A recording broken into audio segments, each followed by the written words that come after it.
Would you agree with someone claiming that Hitler did not plan the Holocaust, but instead reacted to an overwhelming number of war prisoners that he couldn't handle and let them die? This is precisely what Daryl Cooper said in one of the latest Tucker Carlson interviews on X. Hello, I'm Olivier Melnick with Shalom and Messiah. Let me share with you what just happened.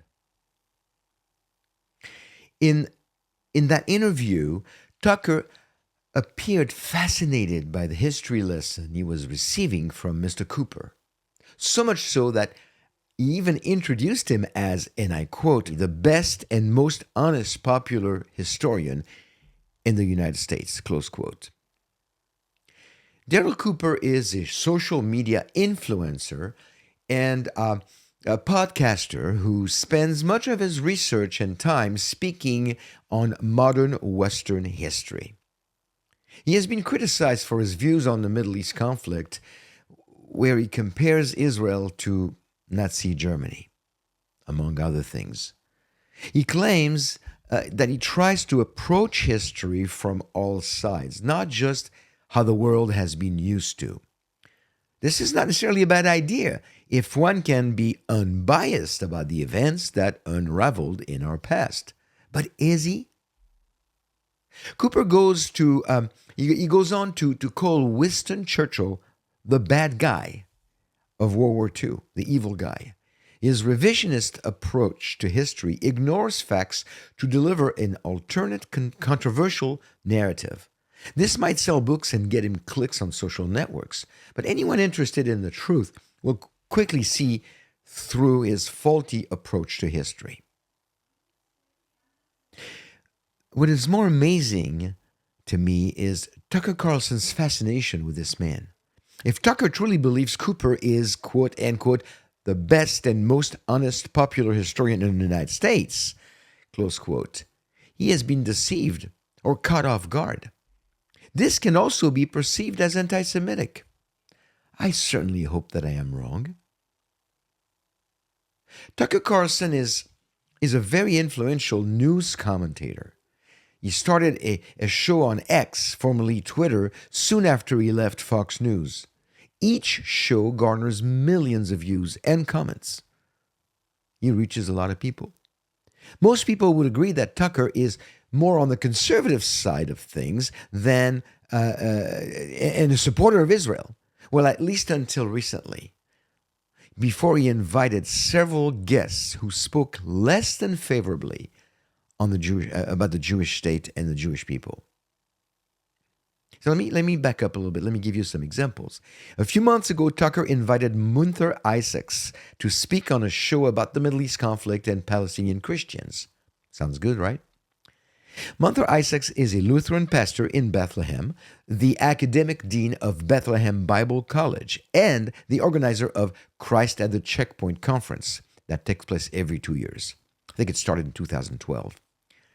He is no friend of Israel, and behind this thin veneer of Christian love and reconciliation, he promotes an one-sided agenda, throws Israel under the proverbial bus, and supports Hamas. How can we possibly speak of Christian love and justice and, in the same breath, praise Hamas for the October 7th, 2023 massacre? This conference led by Munther Isaacs is based on their manifesto, and this is what Tucker Carlson, knowingly or not, promoted during his interview. Shame on you, Tucker Carlson, for promoting a Hamas sympathizer as a Middle East peacemaker. Tucker could have balanced the interview by inviting a guest from another point of view, from the other side, like Joe Rosenberg of Israel News or Erev Soref, One for Israel. That would have been very helpful. But he didn't. Then he invited country music artist John Rich on his program to talk about his new song, Revelation, and speak against the pre-tribulational rapture position. Now, I am perfectly fine with having different views on the rapture and tribulation. There's no problem there. Still, someone needs to explain to me why John Rich had to connect John Darby to the Rothschild family by stopping in the middle of his attempt at debunking the pre-trib position and saying, "Guess who Darby was connected to, by the way? The Rothschilds." Just like that.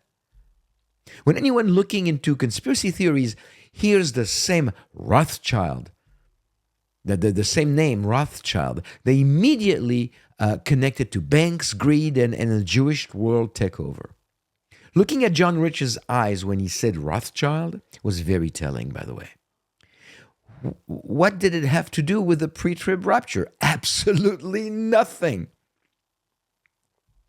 Again, Tucker looked fascinated with his guest and appeared to be learning biblical truth from him.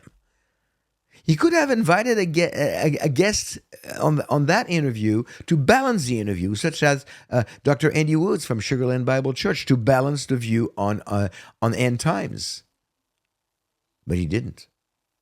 Finally, Tucker invited Daryl Cooper, introducing him again as possibly the best modern historian in America. And again, Tucker, and it might be his mode of operation, he appeared mesmerized by the information that Mr. Cooper was sharing. Mr. Cooper made Churchill into an evil man and minimized Hitler's evil. He also claimed that the death of 6 million Jews was an afterthought resulting from Hitler's massive influx of prisoners of war. Did Mr. Cooper ignore the infamous Wannsee Conference near Berlin on January 20th, 1942? The meeting only lasted 90 minutes, and there was only one copy of the minutes of that meeting remaining to this day. But it was during that ominous gathering of several Nazi officials that the fate of European Jews was sealed. The conference produced a list of 11 million European Jews to be murdered as part of the final solution to the Jewish question. This was not an afterthought, my friends, but a very organized, systematic attempt at killing all Jewish people. Both Tucker and Mr. Cooper could benefit from a visit to Auschwitz or the United States Holocaust Memorial in Washington, D.C., or even Yad Vashem Memorial in Jerusalem to get their facts straight, unless, of course, they are not looking for facts. Tucker could have also, again, balanced that interview by inviting someone like Deborah Lipstadt to join them. Miss Lipstadt is the United States Department of State's special envoy to monitor and combat anti-Semitism. She would have been ideal to counterbalance that discussion. He didn't do it. Tucker Carlson can afford to pay a robust team of researchers. I thought that maybe he got caught off guard with Manther Isaacs, but the following interviews got me to start thinking otherwise. Tucker was not caught unprepared or a victim of poor or faulty research. Tucker appears to be taking sides with the enemies of Israel. And this is well past the stage where he could claim ignorance. Truth matters, especially when it pertains to Israel and the Jewish people at a time when more and more people are turning their backs on the Jewish state. I don't think Tucker's choice of guests is helping to present the truth about the Middle East, as it seems to only present the same side of the story from various people. In the end, it paints a poor picture of Israel and the Jewish people. But how does that line up with biblical truth? That's important to look at that. The Bible speaks of a day when Israel will be a thorn in the flesh of the whole world. In Zechariah 12:3, and I quote, "But it will be in that day that I will make Jerusalem a heavy stone for all the peoples. All who heave it up will be severely injured, and all the nations of the earth will be gathered against it." We are approaching that day faster than I ever expected in my lifetime. Reading further in that chapter in Zechariah in verse 9, God promises to catch up with the enemies of Israel entirely. And I quote, "And it will be on that day that I will seek to destroy all the nations that come against Jerusalem." Close quote. Friends, the biblical thing to do is to be on God's side, always. Zechariah told us what that looks like. So To be on God's side is to love Israel and show it. The best way to show love to the Jewish people is to give them the gift that never stops giving, the gift of the gospel. Time is of the essence. And even when the whole world goes against Israel, we as individuals can go against the flow, should go against the flow. It might not be popular, but it is what God expects of us. So that's what we need to remember. That's what we need to do, because that will make a difference.